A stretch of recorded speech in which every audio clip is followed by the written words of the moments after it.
মেহেরবানিতে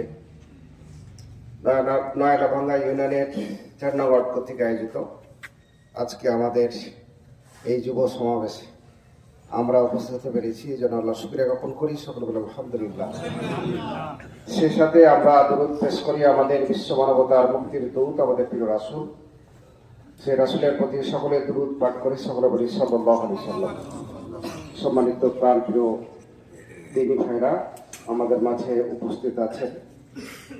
আমাদের আজকের এই সভার সম্মানিত প্রধান অতিথি চাঁপাইনবাবগঞ্জ জেলা শাখার সম্মানিত কর্মপরিষদ সদস্য, বাংলাদেশ জামাত ইসলামী শিবগঞ্জ উপজেলা শাখার সম্মানিত সাবেক আমির এবং কানসার্ট ইউনিয়নের জননেতা চেয়ারম্যান জনাব অধ্যাপক শেখ হলমল, উপস্থিত আছেন নতুন ইউনিয়নের সম্মানিত আমির, উপস্থিত আছেন আমাদের শিবগঞ্জ উপজেলা শাখার সম্মানিত